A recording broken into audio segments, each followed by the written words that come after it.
people know who we are, what we do, and we make enough marketing out there to let people know, hey, we're here to partner with you guys. If you have properties that you can't underwrite, don't know how to price, or can't find a buyer for, let us help you. We can always get a piece of the pie and help you move those properties too. So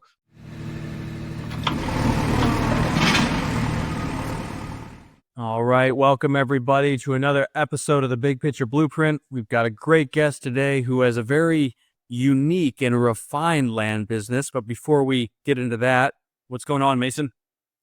Man, this episode was a ton of fun, Dan. Things are good. Business is picking up towards the end of the year. And I felt like we just got, our own personal consulting call.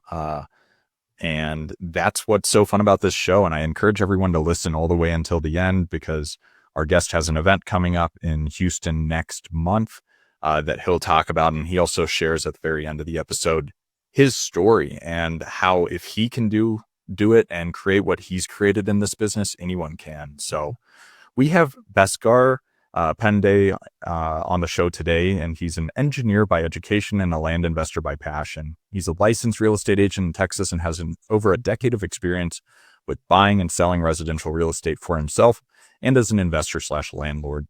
He's originally born and raised in India. Bhaskar moved to San Antonio, Texas in 2002 at the age of 18 to pursue higher education, and he told us he came over with $1,500 in his pocket. Today, he leads the Builders Land Source team and helps find solutions to landowners and builders' land needs. And we have a just fantastic show ahead of you. So without further ado, let's bring Bhaskar in. All right, Bhaskar, how are you doing, my friend? hey, doing well, man. Thank you for having me. Yeah, we're really excited to have you on the show. I've been following you for a little bit and love what you're doing. So first question for you is, in the land flipping and investment space, there's a lot of different models out there, from wholesaling to double closing, buy and hold, minor development, major development. In your opinion, does it make more sense to approach this business as a service model or a product model?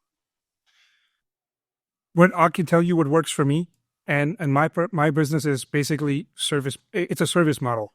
We go after the demand first. We like to connect with builders, developers first, figure out what they need, and then essentially go finding that. It helps shorten pretty much every process. Shortens the marketing spend. It shortens the time frame these deals take. We know very exact figures as to what the builder is wanting to be at, so we can position our offers accordingly. So for me, that service model works better. But when I did start, I started by following some other investors that were essentially flipping land. They were buying land, closing on it, buying it cheap enough, and then listing or marketing it, hoping it sells. And in most cases, it's sold.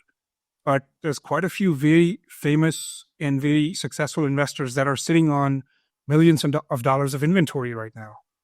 And when the market turns, like it just did, a lot of people end up sitting on their inventory a lot longer than they were originally planning to. So for me, that buy and hold, buy and sell model didn't quite make sense. I'm a little risk averse. I have a very low tolerance for risk. So I decided to build my model out based upon finding the demand first and then providing a service to those buyers.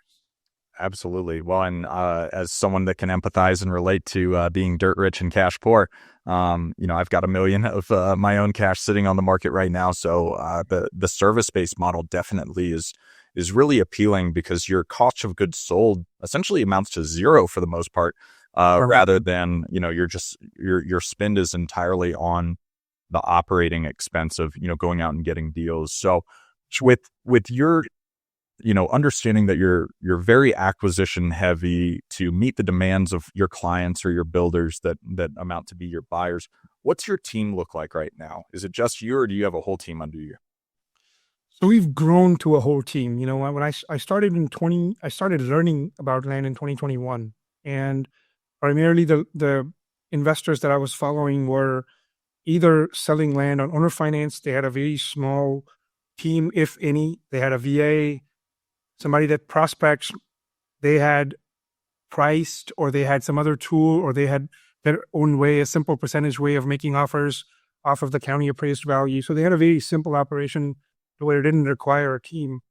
And they would buy land and they would sell it on owner finance. So they had a lot of capital stuck in.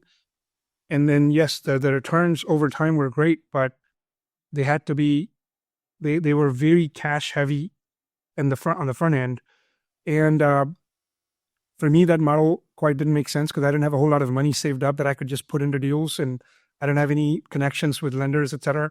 So for me, it made sense to position myself as a typical wholesale company, have people that can generate leads, have people, or either myself or additional people that could underwrite properties, the typical acquisition role, make offers, and then we go ahead and we turn around and sell those. So started with a team in October of 2001 of about 5 or 6 people. It was just other people that were enthusiastic about land and wanted to learn. And I have an engineering background, so I just built some just homebrew systems, and we just started marketing heavily, generated quite a few leads. And between the 4 or 5 people I had, we contracted our first property in end of October, or maybe mid-November. And then we turned around and marketed that property. And we had a builder that wanted to buy it, but they didn't want to close until the first of next year for budgeting reasons, because they have allocations for how much they can spend in a given year. So that's how it started. My team was very small, 4 or 5 people, a couple of people doing acquisition, a couple of people trying to connect with buyers and builders. We had no VAs. Right now, my team is, we have a physical location here in Houston. We have a couple of VAs that generate leads. We have a very solid joint venture deal lead source or flow. And we have 2 people doing acquisition, 2 people doing disposition. I have a in-office transaction coordinator. I have my younger brother who's in India. He handles some of the tech stack, some of the marketing and graphics. And my wife she's a data scientist, so she handles our data now. And we have an in-house software that we built that really helps with where to market, where the demand is, where's there's activity, sell-through rates, et cetera. Okay. So it's a largish team, but everybody has a very set role that they play. Sure. So, yeah, it's interesting listening, because when I started my business, it was more similar to yours, where it started with that end builder and then found what they wanted. And most of the time, might have had to have closed on it for a week or 2, but pretty much always had it resold. And then as we expanded, as markets cycled, that market that I started in really calmed down the last few years, and we spread out. It was a lot to manage the acquisition and the dispo, stay on top of the buyer's list along with all the inbound leads. So I've transitioned almost entirely to just selling on the market through realtors. And so, I think there's definitely something to be said of your model. So can you tell us a little bit about how you're approaching builders so they don't just write you off immediately? Because a lot of these builders in busy markets are used to getting calls from new people who are never going to bring them anything, who are asking for criteria. How do you make sure they take you seriously? And then how do you manage the acquisition and dispo when, it can make you look foolish? I've had this happen where we think we have a deal and the seller pulls out at the last second, or there ends up being a title issue or something like that. So right. I'll pause. That's a lot. No, that's a very good question. On the dispo piece, I won't dive in too much just because I have a workshop coming that specifically is built around the entire disposition builder relationship, building the builder prospecting processes that I've built. I will say that it's not just one thing that works. You're right. There's probably thousands of wholesalers calling builders every day, asking for their buy boxes, to where builders they've gotten tone deaf to wholesalers calling them and asking them for a buy box, because almost nobody that calls actually has a deal ready for that builder that's worthwhile. So it's mostly spam that's coming into the builder stores. So number one, you have to differentiate yourself. And how do you differentiate yourself? Well, you're seeing the sign on the board right here. Number one, our branding has been very strategically chosen for it to resonate with builders. I think it resonates with sellers as well as builders, because sellers know they think of us either as builders, or they know we work with builders, because our marketing to them specifically states that I'm sourcing land for builders that I work with. So we're not committing any fraud when it comes to representing ourselves or positioning ourselves a certain way in front of sellers. I'm never the end buyer. Well, I am the end buyer now. I've become the end buyer lately, but for the longest time, I wasn't an end buyer, because my job was to simply bring a builder, developer to come and take that deal over. It wasn't going to be funded from my money, so I never claimed to be a buyer. Should, God forbid, we end up in court, all of my recordings, all of my marketing material, all of my website information always says we are here sourcing land for builders. That's from the seller's perspective. Now, from the builder's perspective, builders land source, my website has segments that only cater to builders. It specifically states how we operate, how we function, how can we bring them value. Also, having inventory helps. Obviously, if builders are in so many categories. You have people that are developing large acreage. There's people that are developing lots for large communities, and there's builders developing those communities vertically. Then you have these custom home builders that are building specifically on people's lots or per people's design and requests. And then there are spec builders that are basically building something and hoping that it sells, right? Obviously, there's more to it than just a gamble, but we've specifically figured out that there's a certain category of builders that it's much easier, quicker to work with. And then those avatar builders have become our go-to. When you work with one, you realize what didn't work when you tried to approach them. Then you approach the next one, you try not to do what didn't work, and this time around you have a better proposition, a better pitch. Then your branding has to match, your badging has to match. I don't know if this video will be available or not, but all of our members have business cards that have company branding. We do not fly by night, temporary, do anything. Everything is done. I wish I could show you some metal badges and stuff that we have. So we've created a presence online and in person, which catches builders' attention automatically. We have very serious SEO that ranks us for attracting builders to our website.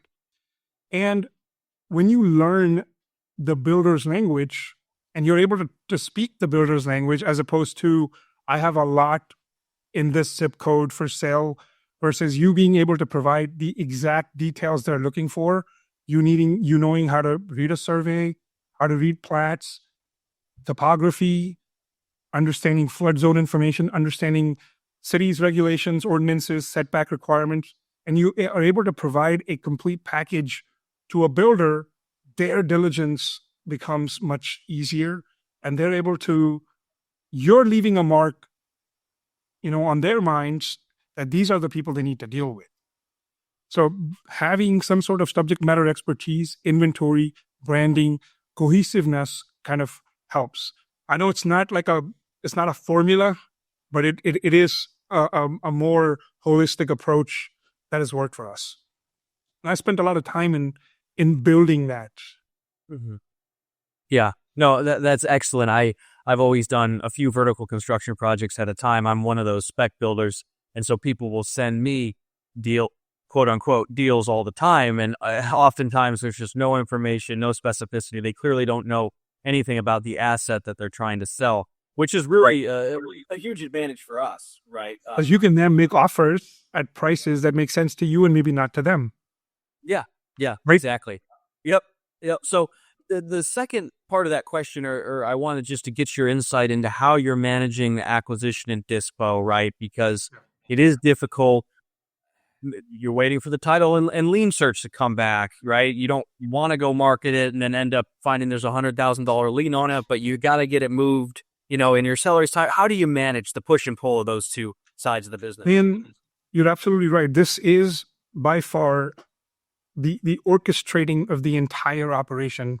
Lead generation, having enough leads in the pipeline, having not just leads, but targeted leads where they actually have meaningful, viable land behind them is important. Having acquisition team that is trained at underwriting your deals well is a big task. Also, you're right. Title commitments sometimes can take a long time. And then if you don't understand how to read title commitments, that can be another challenge. So if you don't know what schedules A, B, C, and D contain and which ones you need to look at and what those potential issues can read like, you don't know what challenges you even have. You could have a title commitment in hand and you could be advertising to builders that, hey, I've got a title commitment ready. And it could be completely like insanely unclosable. It would need curative work like you wouldn't believe. And any sensible builder, agent, or us would look at it and be like, man, this deal's not going to close, because this guy owes clearly more than what you're under contract for, or you have 19 heirs to deal with, you have 4 liens, and you have certain issues. Like I'll tell you some issues we run into that became a problem, but then how we kind of solved those too. But to answer your question in a nutshell, we became knowledgeable enough to be able to read those title commitments, surveys. We got familiar with the Houston's Chapter 42 ordinance, which talks about the building codes. It talks about plats, surveying, requirements for driveways, setbacks, et cetera, et cetera. So we became a little bit more knowledgeable to be able to quickly identify good versus bad properties. Second thing was relationships. Right now, when you're starting out, you don't know what title company is a good title company. You don't know what title company will give you your title commitments back quickly enough. So it took time, but we've got 3 title companies now that we regularly load balance our files over, and they give us white glove service because we sent them enough files, and we interviewed title companies before we decided who to go with. We asked them all these questions that have been problems with other title companies in the past. How long does it take to get a title commitment back? Do you have a title plant for a certain county that we're working in or not? What are your fees, right? If something comes up on Schedule C that needs to be fixed, who does the curative work? Are you expecting us to help find heirs and prepare affidavits, or is that something you guys can do? And then all the funding side of things, the title policy side of things. So eventually you have a team of external vendors that are working for you, where they're giving you title commitments on time. They're giving you a quick abstract of what may be wrong with the property. And, there's always properties with title problems, but in general, we're able to identify which ones may make it to the finish line and which ones just simply won't. When you're screening title agents, do you ask on a scale of 1 to 10 how passive aggressive they're going to be with you via email on every transaction?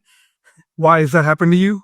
Oh my goodness, yes, definitely a lot of disgruntled title employees, and especially in the attorney states, have a lot of trouble just getting them to execute transactions on time. So I figured that's something you're familiar with, but I was just joking. We send bottles of liquor. We send bottles of boxes of chocolate. I have some Starbucks cups there as presents that we send over to different title agents, title companies, once they help us close certain types of deals. I've sent those, I don't know, my assistant does it, but those gift baskets that have food and chocolates in them to specific escrow agents that have helped us clean up some very difficult deals. Relationships matter so much. We've got nothing but amazing things to say about the specific location of a title franchise. We've had less than ideal experiences with the same title company, but a different branch. And some other branch handles completely differently based upon, like you said, their attitude, their experience and knowledge level of title in general. So again, this is a relationship game. The more you you keep them happy, they keep you happy. Oh yeah. And feeding people goes a long way, no matter what industry you're in. And so that's super smart. And yeah, keeping them liquored up too. Will also, yeah. also a little bit. Turns down And a bottle of bourbon. right. Exactly. I'm a Scotch guy in case we do a deal together. Hey. Mind that. I think a few points that I want to kind of, hammer home, Bhaskar, that you've hit on, where creating a brand and marketing material that align with exactly what you're doing, I think, has been crucial. And then understanding your product you understand intimately land as an asset class in the markets that you're doing business in. And it's so often you're in all the same Facebook groups and everything that we're in, and you see people talking about it. And it's like, guys, before you get a deal, just read about land, understand what land is, read the development code, read the subdivision regulations to understand the product that you're attempting to transact.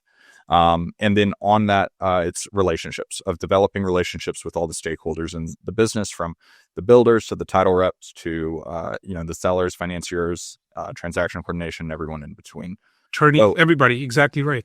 And that right there is, it's how you build a business, regardless of if it's a land business or not. But I want to switch the conversation a little bit to kind of lead sources, starting on the dispo side. And we won't have you give away all your secrets, because I know you've got a workshop coming up in December in Houston. But in terms of where they come from on the builder side, mention you have done a great job with SEO.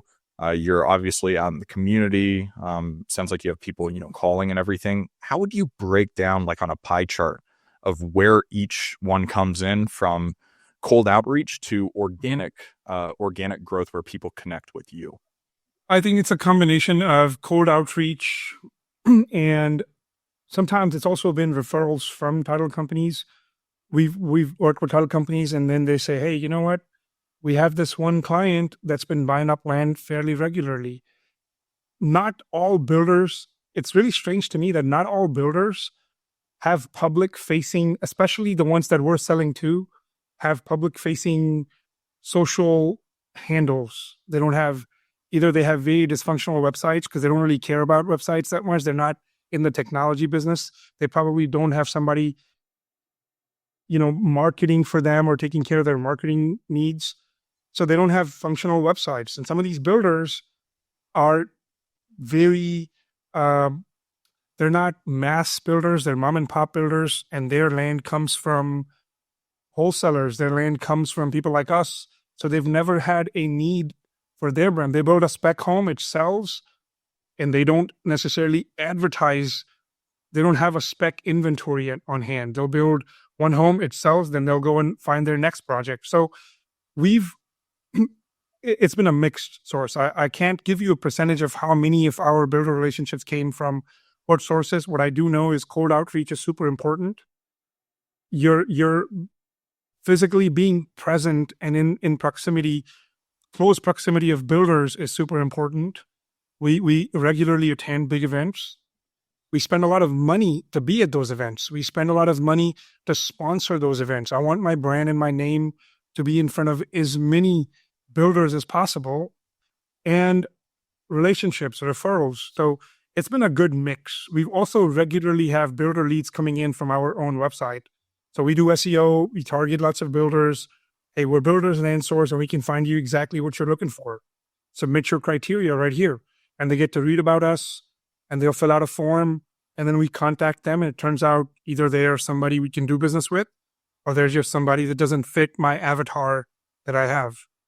Gotcha. And it sounds like you've got a pretty decent avatar built out of, potentially the more mom and pop builder that are looking for, maybe a handful of lots every year, or, all the way up to 20 to 30, depending on how big they are. But how do you, being so integrated into the builder network and knowing Houston, one of the largest cities in the United States, continuously grow. I grew up in Houston, and so know the market decently well.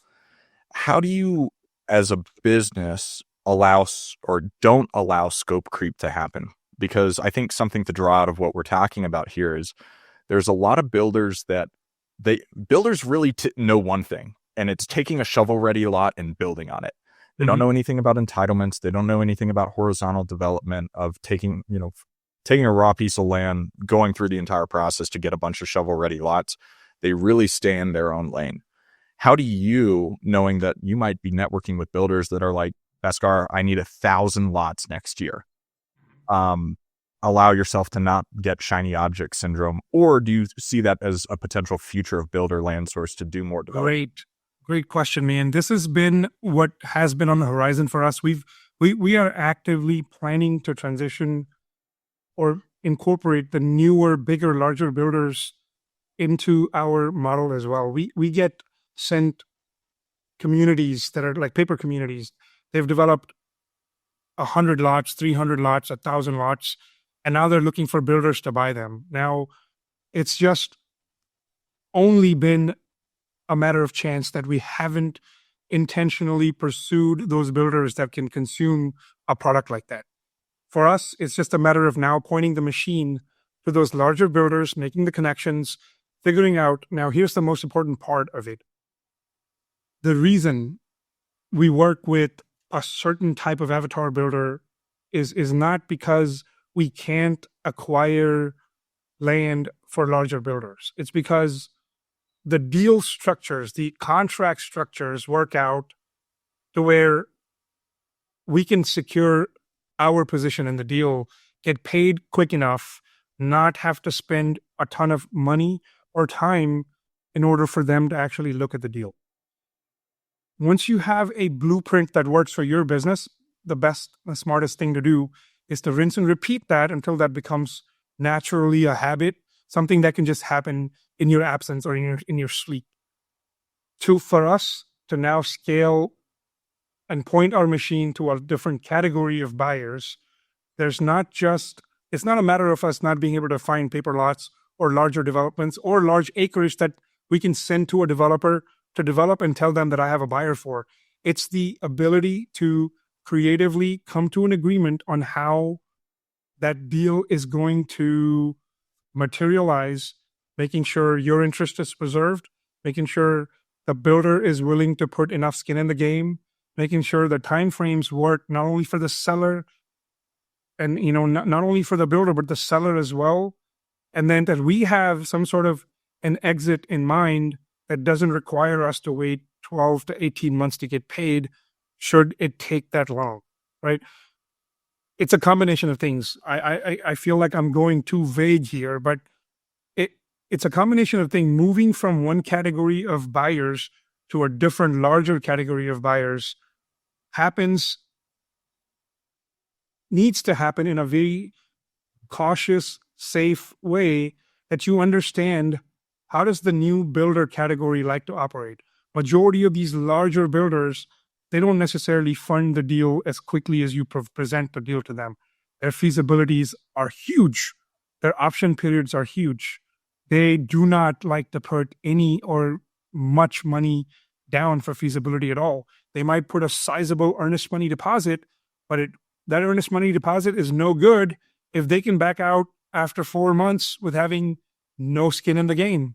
Mm-hmm. While when we contract our properties, the way we are able to get a good deal from a seller is we offer them a quick close, significant amounts of money that's non-refundable up front. For them, it's a winning proposition, but I won't risk my money until I know that's a good deal, it's a good piece of property that I can sell fairly quickly. I can't promise that to a seller unless I'm risking my own money. So being able to negotiate, we're negotiating with some big builders right now on terms on how we can bring them some value without us needing to wait a year to get paid or have the potential for them to go around us straight to the source. And we risk getting cut out of the deal. Well, and that right there, I think so often in this space, you see people that are doing these onesie twosie deals and then their ego comes into the equation and they're like, I want to do, instead of doing, one land flip, I want to do 100 at once because it's the same amount of work. And what people don't understand is whenever there's tens, hundreds of millions at stake, whenever you're looking at building a whole community, sometimes that's someone's career. That one project is someone's career right there. And you're not going to be able to, especially a lot of the wholesalers in this business that are attempting to do this as a side hustle. Like you're not going to go in there. You don't even know what a phase 1 environmental is. You're not going to go do a wholesale model, for this. Scope creep can be dangerous because you think it's like, well, God, it's really hard doing 200 deals a year, but you Right. have reduced risk so much because, I mean, one, your model of you have the buyer in place, you don't have to worry about the end buyer. But two, you're not worried about market absorption. You're not worried about, close periods being a 2-year due diligence and doing a lot of, these builders are potentially putting hundreds of thousands of dollars into the feasibility of the project. Versus a mom and pop builder that comes in and says, okay, The survey looks good, I'll buy it. yep, exactly. So I'll pass to Dan, but I think you've done a good job kind of explaining that entrepreneurship and building a business can be really boring sometimes, and it's just do it over and over and over again. Right. Until you know that you're now on like safe, stable ground. So now you can venture out into some of the more riskier, unknown areas. And for some people, they may have started their land journey directly working with large land. We didn't. I don't have the capital or the appetite for risk. So I started small, and we're just doing more of the small deals. And it just takes a lot of work. You're right. The operational overhead is quite large, right? We spend a lot of time. It's a lot of man hours to track these deals. Our transaction coordinator works hard to make sure every single deal, nothing goes, forgotten about. No diligence dates, option end dates are accidentally missed. So we've got a system in place to now track these. Once you build a system, it doesn't matter if you feed it 1 deal or 10 deals or 100 deals. It'll do what it's designed to do. Yeah. Well, this is a good transition into the front end of the business. You mentioned a little bit about non-refundable earnest, quick closing timeframes. What does your marketing look like for deals? Well, let's just start with that. Are you mailing, calling, texting? What does that look like on the front end? So primarily we were texting before these A2P 10 DLC regulations killed texting for everybody. We're still texting on a low volume. We had transitioned almost entirely to cold calling since texting wasn't really doing well. We do a small bit of mailing, but we only do mails in-house. We've got a massive printer. We've got a paper folder. We've got these big boxes of envelopes and stamps that we've purchased in bulk. And but we will only mail people. So my wife, being a data scientist, she's now very recently actually, and we're having conversations as we speak about some data projects she's working on. We've now organized our data much better than it has been in the past. So what we are able to do now is we take data, we process it, we scrub it, we remove incomplete records, we remove entities that we suspect they would never sell to us, that we would never buy from. We also process the skip tracing that comes back to ensure we have numbers that are not on the DNC, people with multiple numbers and multiple types of phone numbers. If they're wireless numbers, they get sent to an SMS queue.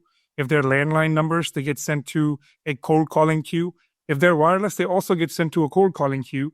And then if they come back with any email addresses, now we are starting to do email marketing as well, which is integrated into our CRM now. We went and we bought like a subscription to an SMTP service, integrated that via API. So now my CRM can just at a click of a button can send preset templates as offers, neutral offers to land sellers. But what we've also done now is for people that come back with no numbers or only numbers on DNCs, we now flag them as a mailer contact. So we have this data organized into a prospecting channel. It's a checkbox and it says SMS, cold call, email, and mailer. Some only have one checked, some have multiples of those checked. And based on that, now we decide how to prospect. So cold calling, I'm going to restart some low volume texting, in-house mails to people in specific zip codes where we have heavy need that I don't have a way to cold call or text, and then email prospecting to anybody with an email because it doesn't really cost much. Okay. And one of the other challenges I had with the dispo, having the end buyer ahead of time and not expanding to too many markets is there's only so much land. Now, Houston is a huge city. I've not done business personally in Texas. Are you having any issue running out of leads to mail and call? And then as a corollary to that, what iteration do you remail or recall people on?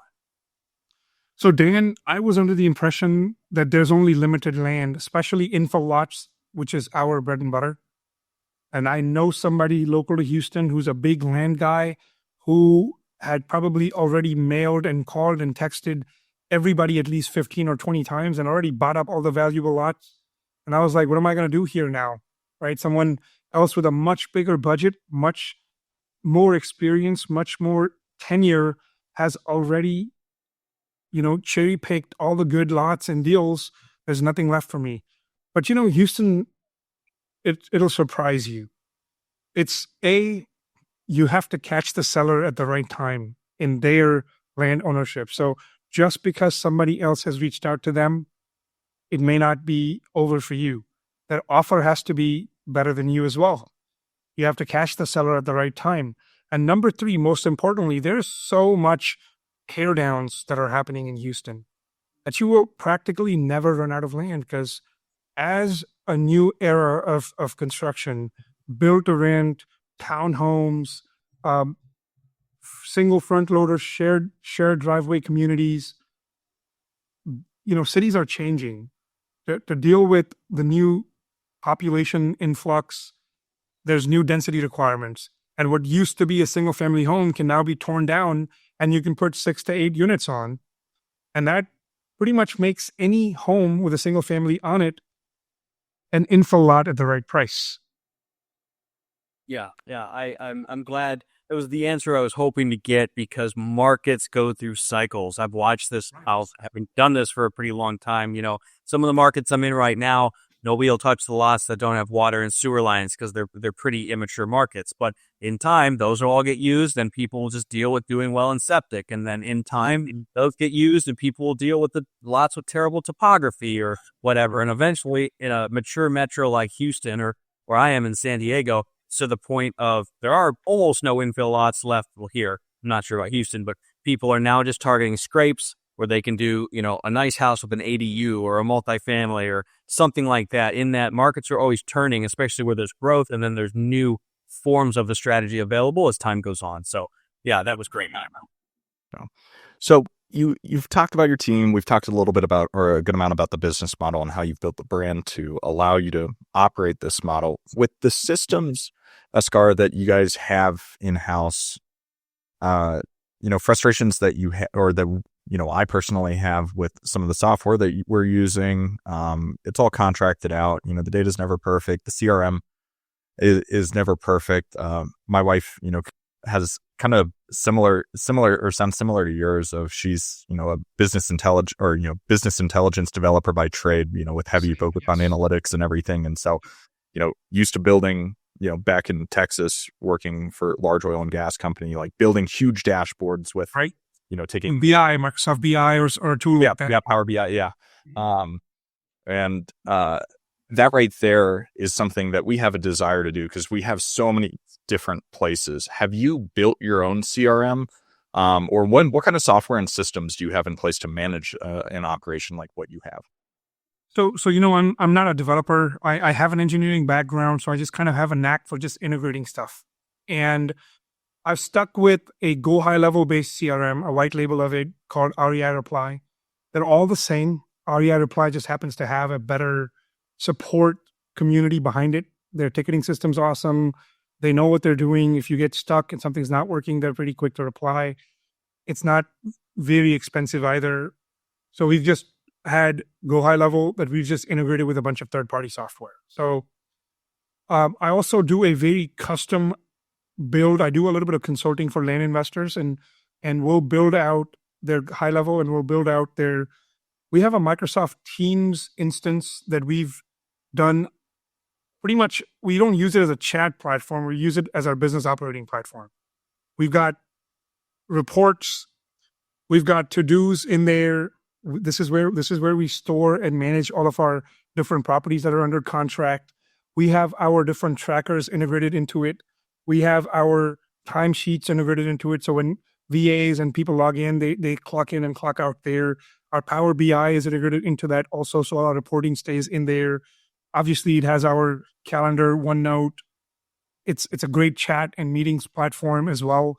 But with little integrations and some automations we've written using a tool like Pabbly Connect or Zapier, we can like send data back and forth between high level, Microsoft Teams, various third-party tools like email software.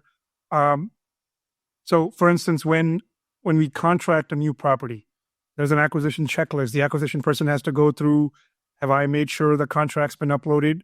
Have I saved the photos here before it's ready to be handed over to the TC? And once they've done their checklist, they'll click the last checkbox, and it fires off an automation that automatically creates the calendar events based upon when the option period is ending, when the close of escrow is supposed to be, and it creates reminders for us automatically 2 days ahead, 7 days before, so we never forget. It also will create a Teams channel specific to that property and name it according to the conventions that we've set. So now we have a property channel specific to that property we're dealing with. We don't use Google Drive. It's all integrated into Teams. So I can have all of my surveys, contracts, amendments, title commitments, photos, videos stored inside of that Teams channel for that specific property. And if we ever need to share somebody anything in particular, everything's neatly organized in different folders. We can just share the particular folder. We also have our own property listing website called buysellsolve.com. It's not a major inventory, so not like Dan or Mason. We just have a handful of lots that come in. We list them on there, and they get sold. They get cycled out, and that's also based entirely in Go High Level, hosted, designed. So my tech stack is basically high level, a Zapier-like tool called Pabbly Connect. We use extensively the Microsoft ecosystem, the Microsoft 365, and we have a third-party dialer, which we just started using. Before that, it was also the Go High Level's native dialer that we were using, which is a single-line dialer. Awesome. No, and that's fantastic. And what it sounds like you've created is a real business rather than, kind of a hodgepodge of a lot of different things. So, right. Trying to keep it simple, and then we also like document everything, because then at some point I would like to hopefully have a business that is operating well enough to be able to be sold. So what we've done day one is we've created a mind map of the entire business from a high level, every single department that exists, every single role within that department, and every single task within each role has been mapped out. And then we've done Loom videos explaining every single task. So like the training library is there now. So we hire a new person, we show them our whimsical map, and they have links to all the Loom videos recorded for their role, and they'll quickly come up to speed. Oh, I forgot. In my Microsoft Teams, any training courses I've ever either purchased or recorded myself are also available for anyone to watch within my organization. So it's like everything in one place. Oh, yeah. And that's the easiest way to do it, is keep it all consolidated. And I love that you're talking about documentation and recording yourself doing it too, because inevitably, if you're attempting to grow, scale, or sell, it's going to make it so much easier. We've really enjoyed this AI tool called Scribe, where it shows all the clicks on your screen and everything to document for your SOPs. But on market selection, I've been poking around your website. It seems like you're primarily in the major metros within Texas, and then it looks like Phoenix as well. Right. With the larger amounts of data that you guys are processing in-house, the fact that you have a wife that's a data scientist, what sort of predictive analytics are you guys using to determine, either within these 5-ish markets that you're in, the particular sub-markets to target, and then beyond that, as you look to potentially grow or scale, are there nationwide predictive indicators that you're using of, hey, this market looks like it's going to be a really good market based on what our business model is? Not yet for nationwide, just yet. We've built a tool in-house.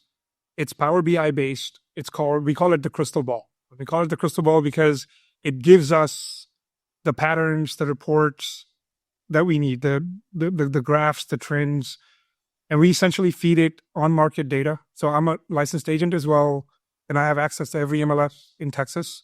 And through partnerships with other realtors in other markets in Phoenix, in those two counties, Pinal and Maricopa, I have access to MLS data as well. We put it into our crystal ball. My wife has built some dashboards for us that give us sell-through rates in all zip codes for different categories of land. So anything from 0 to quarter acre, what are the hottest zip codes? Where are the most recent sales? What is the ratio of sales in the last 12 months versus active properties look like? What have been the last 30, 60, 90-day sales in those markets? So we do this for size buckets. So we know in what zip code, what size bucket is moving more faster. We also look at price per square footage. We also look at days on market. We also do a new construction dashboard where we've pulled data for all the homes built in the last 12-month period that were sold on the MLS or listed on the MLS, what zip codes they're in, who the listing agents are, who the builders are. So now if I get a property that my crystal ball tells me I should be prospecting in a hot zip code, we contract something, I know what builders have built in that zip code. So we can essentially just, match make and sell our properties out. Very cool. That's quite the system you have there. Now, you mentioned that you are licensed. So how does that play into the business? What made you decide to get your license? What was your thinking behind that? You mentioned, Dan, you buy and you have realtors list your properties, right? Yep. I list my properties myself, and my brokerage has rules, policies, and permissions around listing properties that you do not own. As long as the sellers give you explicit permission to list. So either you get them to sign a attorney-in-fact document, or you get them to sign our own version of a document that clearly, very clearly, in gotcha words, explicitly explains to them, you're providing us permission to market this property, show it to our builders, list it on the multiple listing services, via any channel necessary. And they read it. Some sellers don't provide that permission, but majority of the sellers do. So then we can list those properties on market as well. And you mentioned that you have been actually buying and closing to resell some properties. So do you have an allocation or funds and resources set aside so that if it is a really good deal, but they just will not give you that permission, you can close it so you don't miss those deals? Or are you letting deals go because of that? As long as it's priced low enough and I see a profit margin there, and if it's something I can either take my own money and buy, or now I have access to some lenders that would, for a very reasonable fee, will very quickly deploy money. Some have given us a line of credit now as well, so we can actually pretty much buy anything we wanted to be honest. We just don't like to borrow money if I don't need to. If I can sell that within a few weeks to a relationship already, I necessarily don't need to spend money to buy a property, but I can. Yeah, no, and it makes sense, especially with the business model that you've created, where it's less cash intensive, and it makes it to where you can build up big cash reservoirs, for other projects and your own, personal wealth and everything like that. So probably last question on the business is, what's your volume look like? Coming into the end of 2024, give or take, about how many deals do you guys expect to have gone full cycle? And then moving into 2025, do you have any goals set for the new year? Yes, great question. So 2023 had been, the second half of 2023 had been fairly terrible, I would say. 2023, we took a break. We had a baby. We had done really well in 2022. So we essentially just took time off, 6 to 7 months off. When I returned, the market had started to tank. The market had started to shift. Inventory wasn't selling. Builders weren't buying. we were getting hit up by builders wanting to sell the lots that they actually already had on hand, which was not a good sign. So 2024 picked up. 2024 was better relatively and has continued to get better as quarters went by. This election kind of had a very, leading up to the election, there was a weird, fear, uncertainty in the market, but we still continue to churn deals. So on average, we don't have a high volume operation, not just yet, considering that we're basically restarting around Q2 of 2024, but actively churning 4 to 6 deals to completion every month.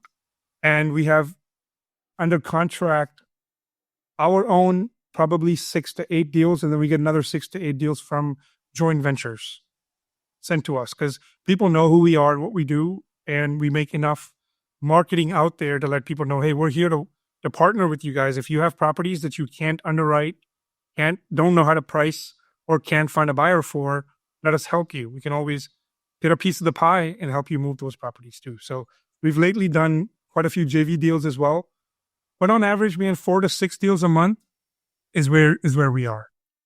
Which is awesome. That's a great model, and you've got it dialed in. So they're, ideally 100% profitable, or, for the most part, pretty profitable. And I think that what people can take from that is, one, you've built a life that gave you the ability to take, half a year off whenever the market was pretty shitty. Like, last year and a half has not been amazing. Right.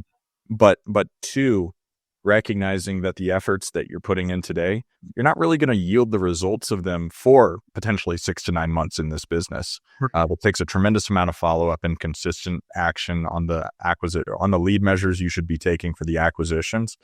Same on the dispo side. So, if you stop doing it, you might be like, oh, I'm still getting deals and stuff, even though I stopped marketing. And it's like, well, that was the results from 6 months ago. And that's why you're right now. So Absolutely. I wanted to add that we held some local events here in Houston that there were free events. We invited lots of land wholesalers, and those 2 events led to a total, I was showing this metric to somebody else, a total of 298 leads sent to us between August and today. And these are joint venture leads. They're coming from zero marketing dollars. My events were sponsored by vendors. We got to present, eat, drink for free. We made so many new connections. We had all these, newish wholesalers joining. They learned. We gave away real information. Like, none of my events are ever just, hey, come, let's just get drunk. Like, every event has value there. People have left saying they've gone to paid events, and these free events, they walked away with more actionable information than some of those paid events. And in turn, we built such legitimacy and trust with the attendees that we have a ton of joint venture leads and deals coming into the pipeline. Now, not every deal closes. You'd say on any month, we get 12 to 15 deals that are under contract, either our own or JV deals combined. But closing 4 to 6 may not sound like a great ratio, but given the fact that the amount of work it takes to take every deal to completion, finding buyers for every single deal, dealing with title issues, dealing with sellers that ghost you. We had a sizable deal that was supposed to close on the 15th. The seller just decided not to show.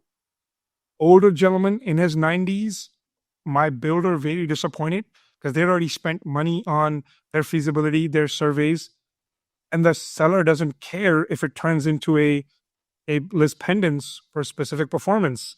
They don't care if we cloud title with memorandum. They're just built differently, and you can't scare them. You can't say, hey, we're going to take you to court. So we work on every single contract diligently. Like, we will market them as much as we can through every channels, phone calls, emails, text messages, realtor outreach, social media, sponsored ads. But there's a big portion of those, despite being in areas where we know there's demand, simply just don't sell. Some have title issues that you cannot fix. Some have personnel issues that you cannot overcome. We closed a deal Friday that got funded today that had been in the making for 8 weeks. It should have been a very simple deal, but there was only one buyer for that deal despite all of our efforts. and that buyer was on their own timeline. They didn't care if the contract was expiring.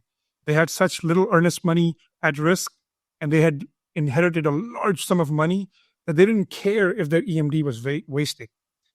All they cared was to close when they were ready. And we explained to the seller, that's how it is. That's what it's gonna be. If you want this property to sell and get paid, we have no choice but to extend at no extra cost and no extra earnest money.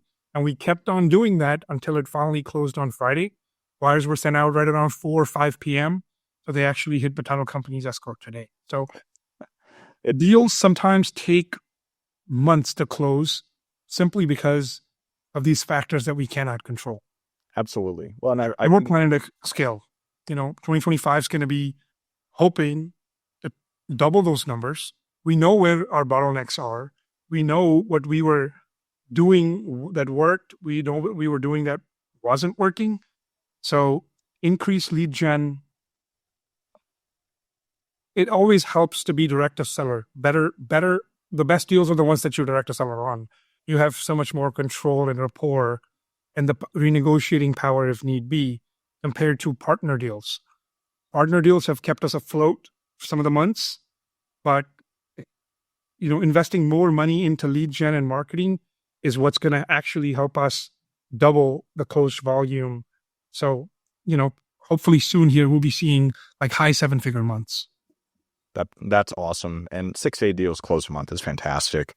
And I think that, a few points to kind of summarize and reiterate before I pass it off to Dan to kind of move towards the end of the show is a lot of times I feel like it's really great to give out information for free and then charge for implementation, where there's unlimited information out there to start a business in the land space. And, that's what we try to do with this podcast and, various communities that we're involved in. But if you want someone to create a business for you, charge for it. People deserve, need to pay. And we'll give you some time to talk about your event that's coming up.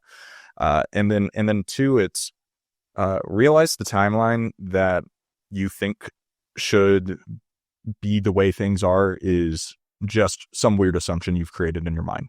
Right. We've had deals take 18 months to go from first contact to actually closing on the acquisition side just through religious follow-up with that seller. Wow. And, it's okay because if you look at it, it's like, okay, well, it was, 12 5-minute conversations over the span of 18 months and we made $60,000 on it. There you go. That $1,000 a minute. Yeah, exactly. Which is really good. But most people won't do that work. And I think a lot of people that come into this business that maybe wholesaled one house expect, this 3-day turnaround time from first contact with seller to proving the deal. And it just doesn't work in the land business that way, which is straight because that's our competition. But, while we're moving towards the end of the show, getting to the top of the hour, tell us about this event you have going on in December. Who should go? Who should sign up? Yes. Thank you for that. Yeah. So I'm hosting Build a Buyer First Business Model workshop on December 14th, half a day in Houston, followed by an optional dinner with 3 local builders that I have relationships with. Now, this particular workshop is essentially the blueprint of what the approach that I took to reverse engineer the wholesale model and build a business where not only are we going after the buyers or the demand first, but the process of us breaking through that builder's door. Like you mentioned, there's so many people calling these builders, but not everybody is allowed in. What are all the different things that have worked, the different approaches, the processes we take, the tools that we've used, and the systems that we've developed? The SEO approach is just going to dive into all the little things that we've had to do to get a big cumulative success in being able to approach builders and being able to position ourselves as some sort of an authority, someone to be taken seriously in that space. That's number one. Number two is that we have a local developer, a local custom home builder, spec home builder, and someone that's a small community builder. They're building 30 to 40 homes, communities that I have personal relationships with, that we've done business with, who have accepted to agree to join us for dinner, for some drinks. So it's a very affordable event for anyone that's wanting to be serious about getting in front of builders, especially the ones that are buying and hasn't been successful in being able to figure out what is it that builders are looking for. The perspective of a builder as to how and why a certain piece of land is valuable and others are not. What does it take for them to look at a proposal or a deal that you send to them and for them to make a decision? And many other questions. This is an opportunity for people to come break bread with, rub elbows with these builders that are there to help answer their questions. Not only the builders will get a new pool of wholesalers to buy land from, people that attend will actually have these solid active builders that are continually buying from us as their buyers now. So we're going to host it in my office here. We've got a room that can fit about 20 people. So we'll have a half a day workshop from 12 to 5. And then anyone that wishes to, that buys the VIP tier gets to join the builders in I don't know if it's a steakhouse or a nice restaurant. We don't have those details yet, but in a nice private dinner location where there's nothing off the table. You ask them whatever you want and get some new buyers added to your list. Oh, and then if they wanted to sign up for this, they can simply go to our website, builderslandsource.com/workshop. Awesome. And what was the date on that again? December 14th from 1 to 5 is the workshop, and then 5:30 to 8:30 is the dinner. December 14th. Got it. So as we head towards the end of the show here, Bhaskar, is there anything we didn't ask you that you wish we would have? I would love to share a little bit about my journey, just to kind of give people some people some inspiration and some people some material to probably look at and say, well, that ain't much, right? But I came here to the States at 18 years of age with nothing but $1,500 in my pocket. I came to study. I came to go to school to get my undergraduate in engineering, and spent 15 years after that in the corporate world, just climbing through the ranks slowly. And I'm sure you guys have maybe had a taste of the corporate world. It's the same thing over and over, working for somebody else for not much money. And when you do make it to where you think it's much money, the world has gotten more expensive and it's no longer a whole lot of money. So I've built a business, from pretty much nothing, having just simply ventured into trying, understanding, and having a proof of concept, flipping just one lot that I bought for $4,000 as a gamble and sold for $8,000, and realized that there was money to be made here. And then just simply, like you mentioned, it's not fun and games in the beginning, especially as you grow. It's even less fun and games because now you have growing pains and now you have a real livelihood to sustain. You depend on your business to feed your families once you make the transition from a W-2 to your business. So if you are persistent enough, you have that grit and a desire to really be self-employed and are not afraid of putting in long hours, dealing with a lot of stress. And like Dan mentioned, having the operational overhead that essentially consumes you in general, it's doable. I mean, it's doable. We make a very comfortable living flipping land on our terms. We do this. It gives us enjoyment. It gives us a sense of satisfaction. But most importantly, it gives me a path ahead that I know that I can scale this to greater heights without necessarily someone else dictating how and when and how much I can make. Yeah, no, I love that. I'm glad that you took a moment to share your background, because if you can make this happen, I doubt anyone listening to this has an excuse why they cannot. I like your emphasis on business on your terms. Mason mentioned it, but you and your wife, you took a break when you had your child.